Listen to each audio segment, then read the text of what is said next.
On today's episode of Thrive Forward, we welcome Shannon Schottler, a life transitions and career coach and a dear friend of mine. In fact, Shannon and I went to college together. Sometimes weird to say both of our names being the same in the same sentence. However, she is a bright light. And today, she and I not only share our own life transitions, but a little bit about how 2020 has impacted us from a transitional perspective. And what I love about Shannon Schottler is how she signs every single one of her emails with courage and compassion.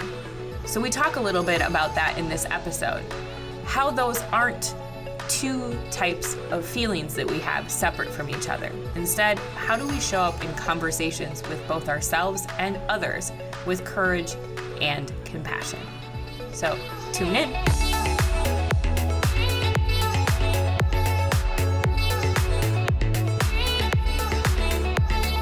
We're going to talk about probably a lot of things. We didn't really come in with an agenda because mainly our conversations evolve into a lot of wonderful things, whether it's racial equality, whether it's personal development, whether it's life transitions, whether it's money, whether it's, recipes or our college days or trips to Target, like all of these things, like we end up talking about really great things. So I would love for you to share a little bit of your story in terms of your life transition into your current space that you're in right now, running your coaching practice. So people can maybe hear a little bit about you and we can go from there. Oh, what a fun place to start, knowing our mutual enthusiasm for life transitions. And a little bit for me to have to rewind the tapes because it feels like it's been a while now. So 4 years ago, I made a major life transition in a lot of the ways, right? On the surface, it might just look like a career transition, but it was truly like a lifestyle transition to be more aligned to the person that I really wanted to be in the world because I wasn't that person anymore.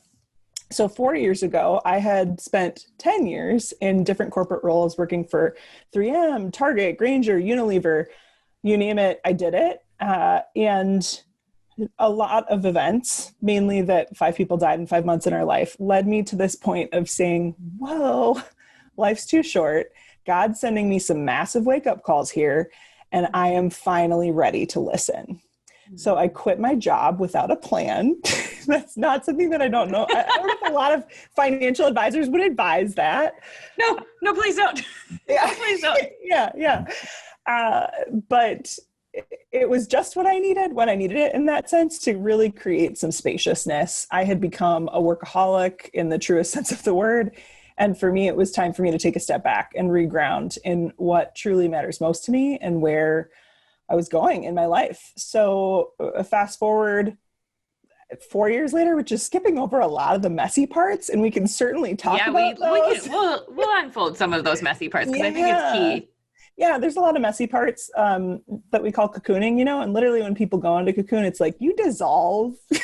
It's not just like the caterpillar sprout swings. Like, no, literally you dissolve. So I dissolved and then emerged a coach after probably a good 1.5 to 2 years of process, if I'm being really honest with myself about how much time it took to emerge in process. And now I am a professional coach, primarily supporting folks through transition as well. So transition might mean the guy whose company is paying for my coaching services to support him as he steps into his first leadership role of other people, or that might mean the individual who, similar to how I was in my career transition, knows that this ain't it, but doesn't know what's on the other side just yet and needs some support navigating that process and everywhere in between.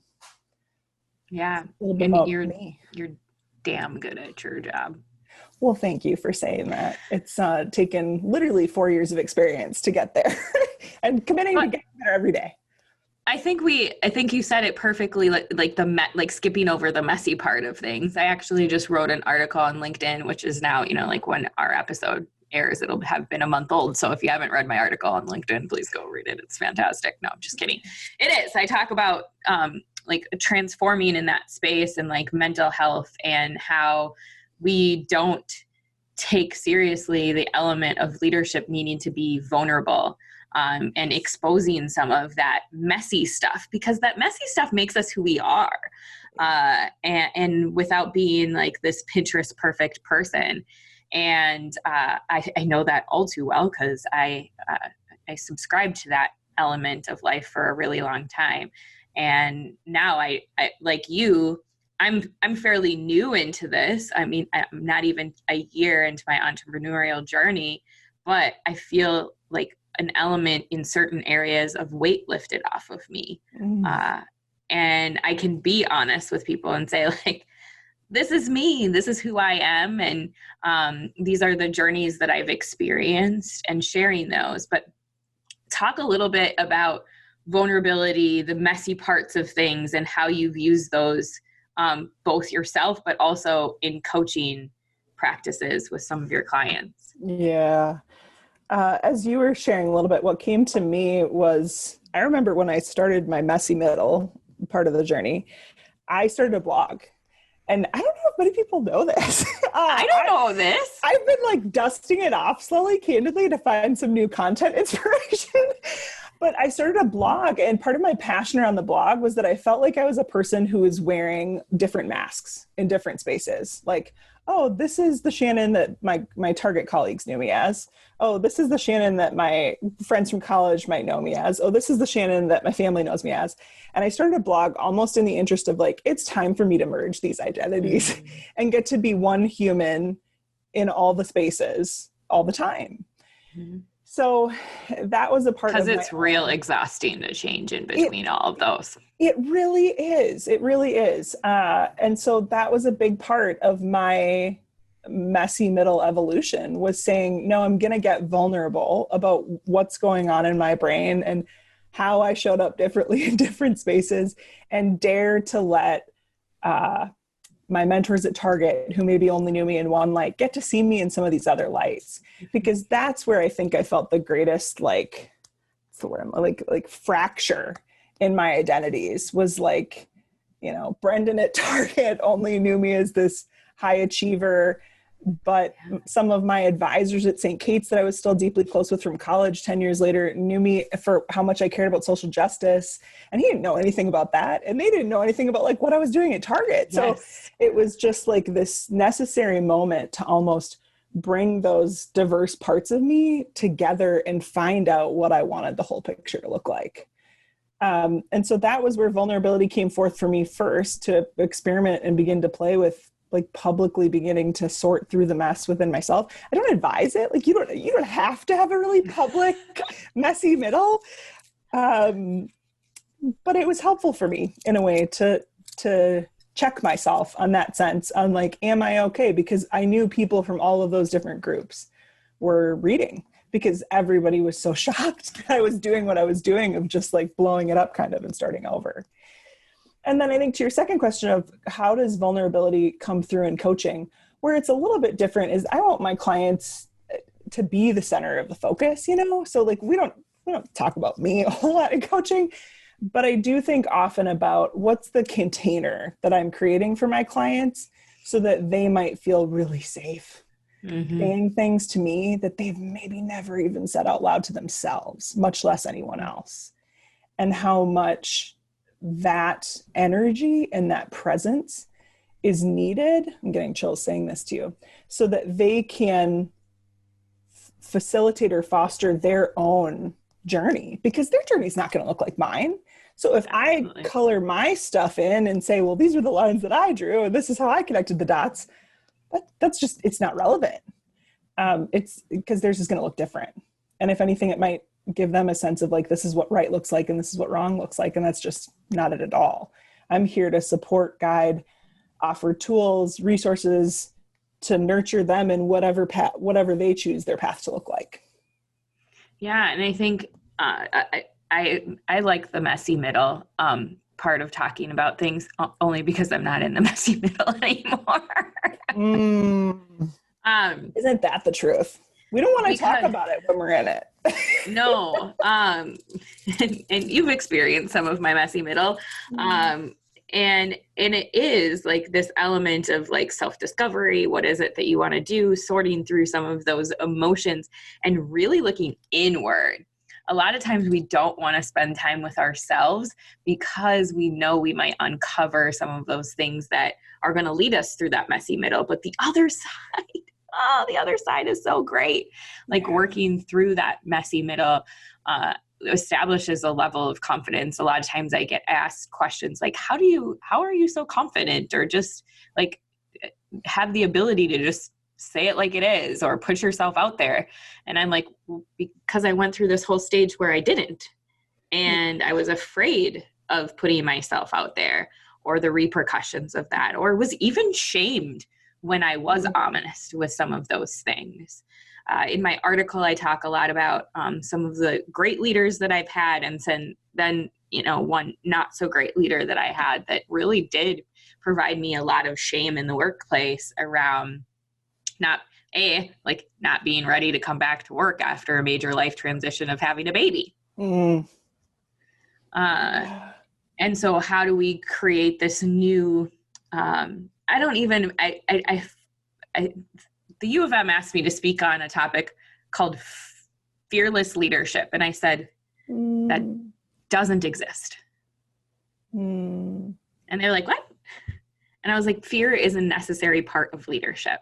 You're always going to have that little part of fear. Stepping out and doing your own thing away from the safety net of a corporation. If it doesn't shake you in your boots a little bit and make you fearful of what's going to happen, then maybe you're not doing it, right? If you're so comfortable, then maybe it's not pushing you to another element. So instead I said, well, let me talk about fierce leadership. How would you define fierce leadership for yourself? What a juicy question. I think for me... Not give this to her in advance, people. Oh, no, that's fine. Or maybe I might just like kind of toss it around on you a little bit and say like, everybody's going to have their own definition of leadership, And so I look at Shannon Forman, I'm like, oh, fierce leadership? Like, heck yeah. that like describes you in a nutshell, And so in that sense, I'm like, while that resonates with me in some regard, I don't know if that's my brand of leadership. My brand of leadership is going to look different from your brand, and that's beautiful. What I talk with folks a lot about that I think I undervalued quite a bit in my like coming up, if you will, in my 20s and my career is self-leadership, which I talk a lot about on Instagram, because I think we get so focused on like, how do we lead others and like robot, let me show up the right way. And I think where we do young people a really, really big disservice is almost not disconnecting them from themselves. So how beautiful that you are connected to yourself now to say like, oh no, fierce leadership, that's my brand of self-leadership. That's what it's going to look like for me. So when I think about self-leadership and for me, this is true of like, gosh, what makes me feel really like aligned and like I'm operating with authenticity? It's self-leadership. It's practicing awareness. It's being mindful of the vision of what I'm hoping for myself, for my community, for my world, and keeping that in mind in my actions every day. It's operating from a sense of trust. Like, oh yeah, I can do this. I got this. Like I'm safe to trust me no matter what happens. And it's operating with a lot of responsibility, that it is my responsibility to make things happen or to assert myself or assert my needs and not to rely on others too much to do it for me in that sense. So I don't know. That's kind of my pivot a little bit on what you just threw out there. I think that that's great. I think so. I defined fierce leadership as like a level of vulnerability, compassion, and not like redefining what fierce means. Because a lot of times fierce, especially when it comes to like with me intact, it's like, like I'm bold or, outspoken or different things like that. Whereas I define fierce leadership as the ability to be able to step back and compassionately look at a situation. Like fierce doesn't have to be your lion's claws are out. Fierce instead is just being that element of yourself. So you actually like pivoted We're the same. perfectly. Yeah. You pivoted perfectly because I talked a lot about like leading with compassion, leading with empathy, as opposed to traditional fearless leadership. And I use air quotes for those of you that are listening, as being something that's maybe more stoic, more traditional, more hierarchical instead of linear. More masculine, if I can say that. Yes, Like, more honestly, masculine. it's got a more masculine edge to it. It does. And instead of, as we've pivoted in the last, even 2 to 3 years, but especially in 2020, looking at leadership within companies, making sure that there are more women and people of color at the table to have these conversations. What I was talking about, though, is it's not just a seat at the table, it's a culture that we build. And having that element of support and of vulnerability to be able to have those conversations in a safe space. So leadership isn't that fear of I have to walk into my boss's office because they said something inappropriately and I need to confront them on that topic. Rather, it's I can provide this level of constructive feedback so that my boss can grow in partnership with me, right?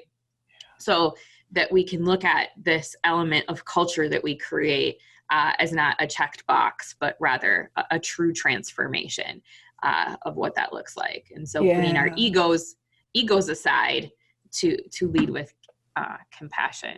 And yes, there were a lot of feminine qualities in what I described. Maybe not so many masculine qualities, but even if we don't, I mean, we're just using like the gender normative language, if you will, in that sense. But I have a coach friend who says, like, you call it, what does she say? Pickles and popcorn for all I care. But recognizing that masculine, feminine, we've got energy on a spectrum here. And for many, like literally hundreds of years, we've valued certain qualities or traits and said that, oh, that's leadership. And that there's some over here on this end of the spectrum that maybe are perceived as being more feminine or popcorn, if you will, that are also very valuable. And there's something else in what you said that reminded me of a couple of years ago, I made the choice to sign damn near every email I send with courage and compassion. That's always my intention of like, how do I hold both of those things for a client or for frankly, any human being that I'm coming into contact with? I want to be able to see them with compassion. And also I want to be able to offer some courage to maybe say something that I'm wondering, is this visible to me and not yet you?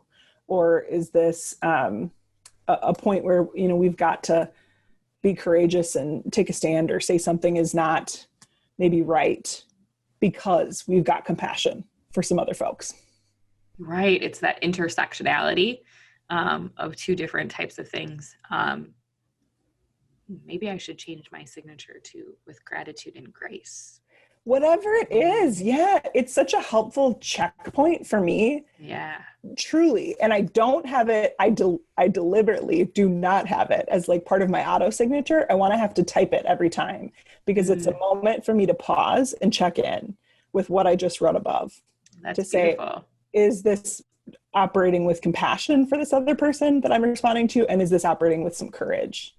What is needed in this moment? And how am I checking in with both of those things before I just press send and let it go?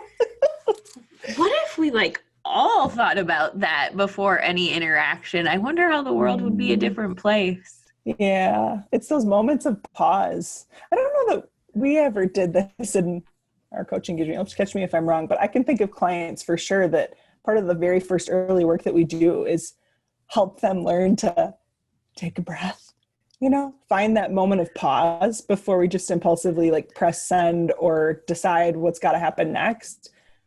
We did. And it was one of the most useful things for me ever. Yeah. To just slow it down in this society, in this culture where we're told no, we got to go fast, fast, fast. It takes 3 seconds to just take a breath, take a beat, and check in. Is this operating with integrity, with alignment to who I want to be in the world, in this moment, with this person? And I oftentimes think that we feel like we have to give up something to be in that space. So I hear this a lot, how do you balance your life, and for me it's more about integrating my life. Like some days are going to be nonstop. Like for instance, today is one day that is going to be nonstop for me, with a lot of things that I have to do. But I knew I was going to have a late night. And so this morning, instead, I went for an hour-long walk and talked to one of my best friends on the phone while we walked together. And did it slow my day down? Absolutely not. In fact, what it ended up doing, me taking that hour of time and pause in knowing that I'm going to have a busy schedule ahead, it allowed me to be more centered, more productive, get to my desk and say, what do I need to get done so that I can get done? And like, I don't know, like have a sense of groove with it. And, Yes.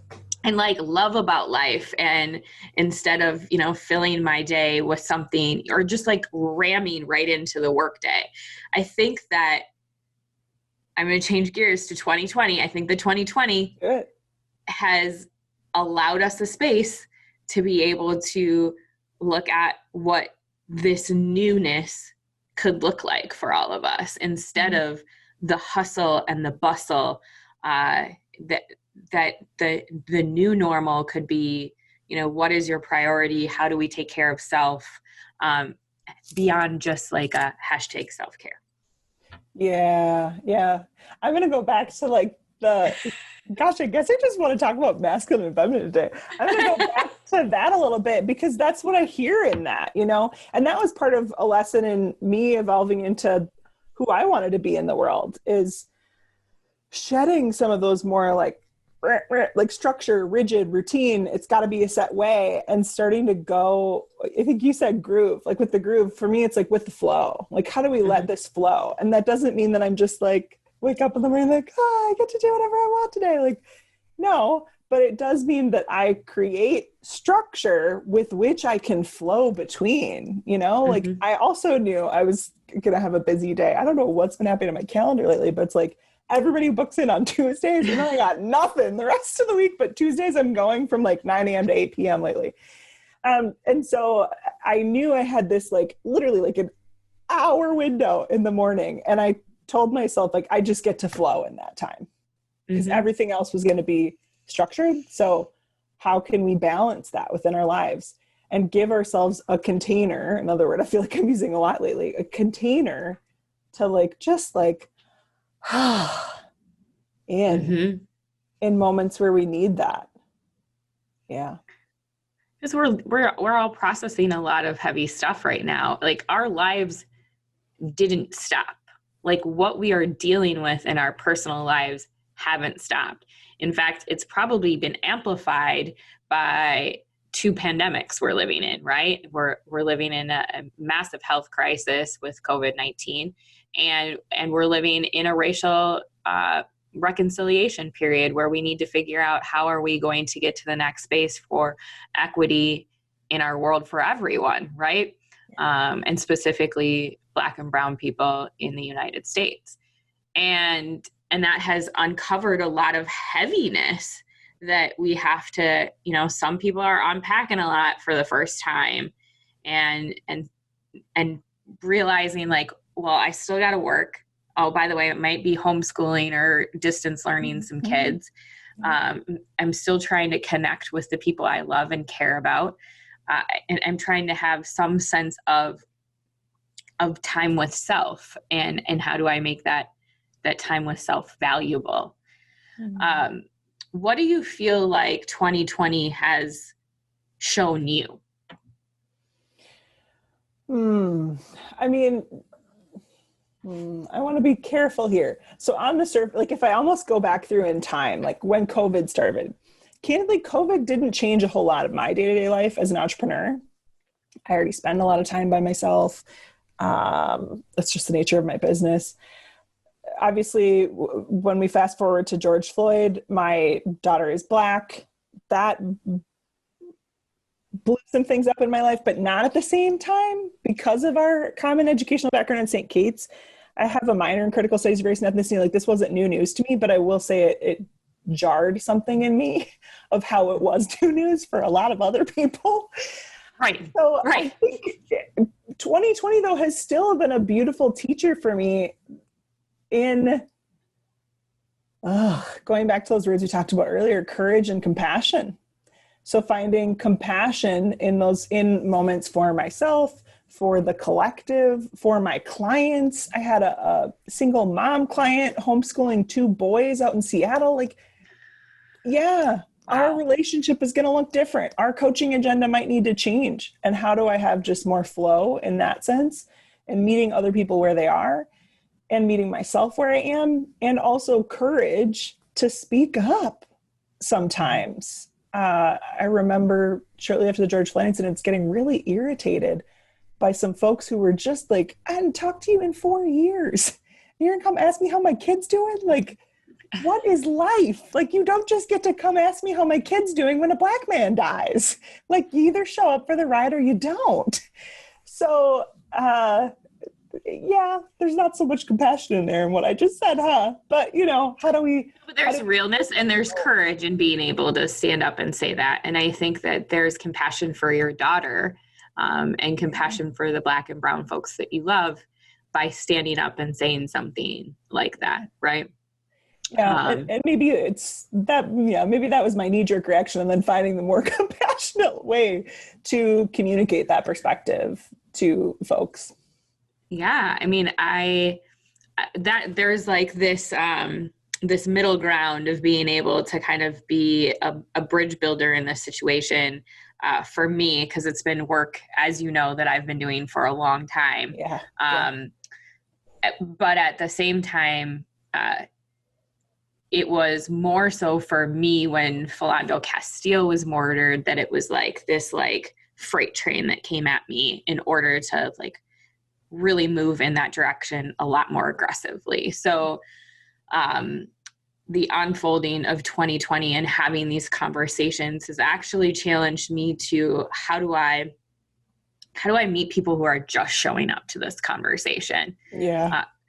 Because at some points, yes, there's like a lot of like, whoa, it's 2020 and we're just showing up to the conversation. Mm-hmm. And then I have to remember, like, people just come from different places, and maybe didn't have the same upbringing as I did. I was very lucky to have a family who really educated me in that space, and provided me non-traditional learning opportunities and a community really to grow up in, where I had a lot of different experiences than somebody that may have had all white experiences growing up too. Yeah. But it is this element. I love that you've taken courage and compassion. And I feel like that's weaving in throughout our entire conversation, because like, as we go forward, it is that balance of courage and compassion in our conversations that we have about some of these tough topics. And we're leading into this space where we're going to gear up for holidays, and holidays are going to look different. Because it's 2020 and we're still, battling what looks like it isn't necessarily decreasing in activity from COVID-19, right? Mm-hmm. How do we approach some of those conversations as we come into holiday with more courage and compassion? Well, I think everybody's at their own comfort level. And what's coming to mind for me, I'm trying to think, I sent an email out right after George Floyd's death about some things that I'm learning. And one thing that really sticks out to me that I feel like I'm a lesson that I'm personally learning and continue to keep in mind heading into the holidays is that the goal is not to win. The goal is to stay in dialogue. And so when I act like I've already arrived. I have not arrived, for the record. But when I keep that in mind, when I enter into conversations with my mom, who just put up a Trump sign in a farm field. Actually, she just let a neighbor put up a Trump sign in a farm field.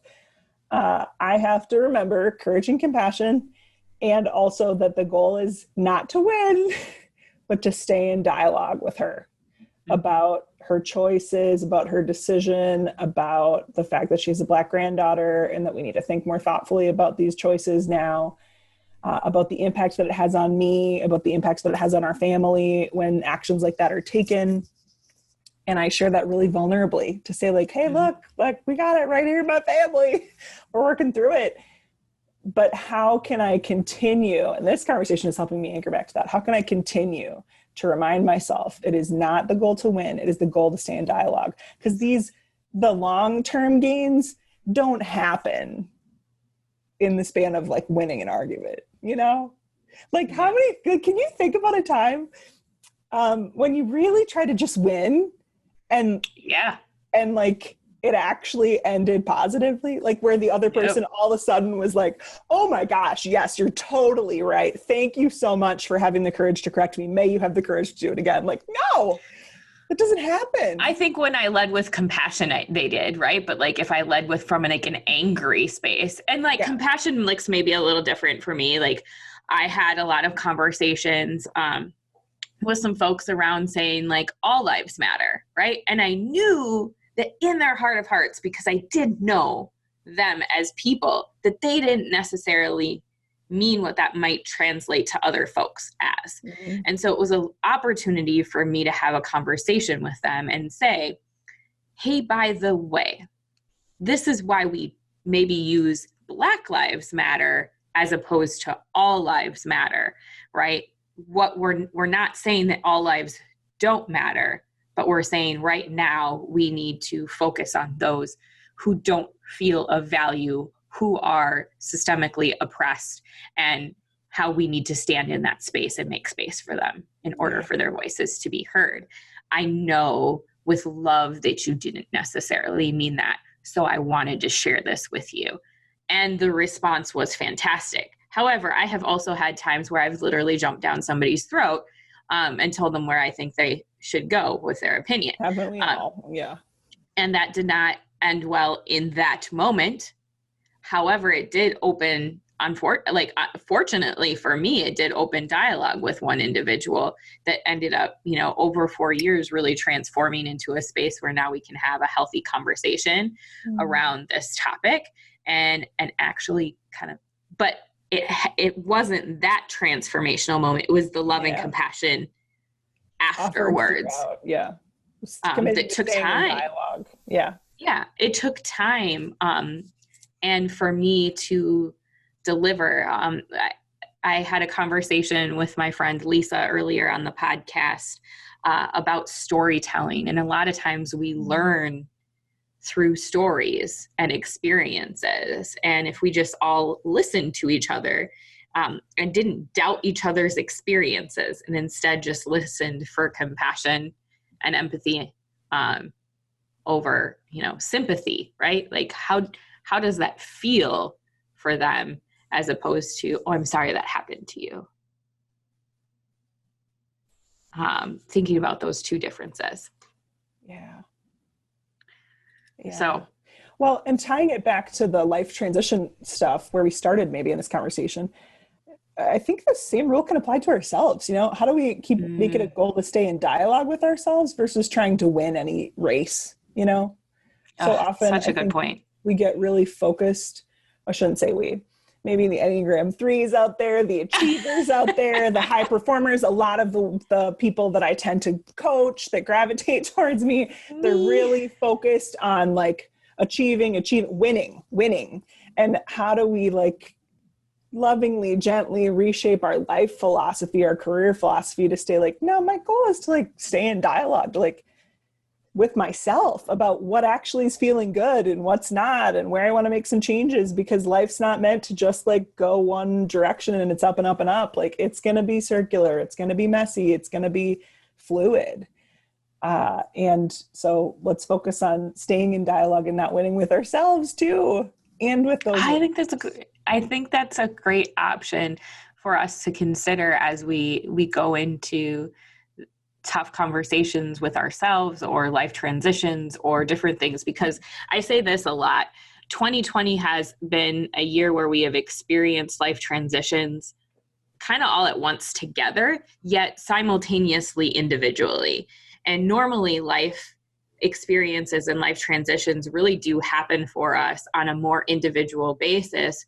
In our generation, we haven't had something as massive as this, except for 9/11. But even then, that was much more of a unifying moment, and very different than what we're experiencing right now. Yeah. And so how do we look at it in maybe a little bit of a different perspective, I guess. Yeah. Yeah. No competition with self either. Mm-mm. Mm-mm. No winning, just being able to stay in dialogue, keep the conversation going with you, stay in tune with what's feeling good for you, what's not feeling good, what's feeling true for you, what's not feeling true. Yeah. So that you can continue to live aligned. Yeah, absolutely. Any other nuggets of knowledge that you would like to leave the audience with today? Oh my gosh, Shannon. Specifically, you always have, so maybe what we can do, instead of you leaving nuggets of knowledge, we can talk about what you leave on your Instagram on a weekly basis. So Shannon doesn't have to leave you a nugget of knowledge now, because she literally gives them to you every day on her Instagram. And specifically on Tuesdays, which is when this will release. So you can go find her on Instagram. You're at Shannon Schottler, isn't it? Yep. On Instagram, and tell us a little bit more about what you do on Tuesdays, which are my favorite. On Tuesdays, we do Tried It Tuesdays, because I'm really big on encouraging people to experiment. Again, I think a lot of folks that I tend to work with are folks who have lived in achievement mode, who have lived in winning mode and perfection mode, maybe a little bit. And so on Tuesdays, I invite folks to experiment and try on a way to be or a thing to do to just shake it up a little bit in their life, mix it up a little bit and begin to play with what doesn't feel good for you, to give yourself permission to be a little bit more fluid. It doesn't have to just be one way and one way for the rest of your life. And that's really getting back at life transition skills in general. I get really excited when I see people come in my door young, because you're going to go through a transition over and over and over again. If there's one thing that's constant in our lives, it's change. And one thing that's increasing at a ever more rapid rate, it's change. Yes. So how do you support yourself? By leaning into the skill sets, such as experimentation, that will help you move more fluidly, with more ease through all of the change and transitions that life's going to bring you. Such great, that's such great advice, because when we start to think about, you and I could talk about life transitions all day long, it's literally our favorite thing. Because it is a constant in our life, and you don't have to do every life transition the same way. We learn from each experience what we might like that we did, what we might not, what supported us, what didn't support us, who are the people that we wanted around us, who are the people that are oh yeah, maybe that wasn't the greatest person for me to be surrounded with in that moment, right? What are our personal behaviors? Being able to take some of that introspectively, looking at ourselves, and again, not competing with each moment to I've got to do better in this life transition than I did in the last one. No, yes. You have to make it through this life transition, and it's okay to reinvent how you process through each one, because each one is going to have its own characteristics, and each one of us is going to handle it differently. So how you process one situation is going to be different than how I do as well. So, well said. All right. Thank you. Oh, so good to be with you. So good to be with you too. All right. If you want to find Shannon, she hangs out mostly on Instagram at Shannon Schottler. She's also on LinkedIn and Facebook, but you really love your audience on Instagram, and she hangs out there and answers all of her DMs and loves hanging out with you in those. I will say she answers a lot of really awesome questions and does a lot of really great things. So make sure you connect with her.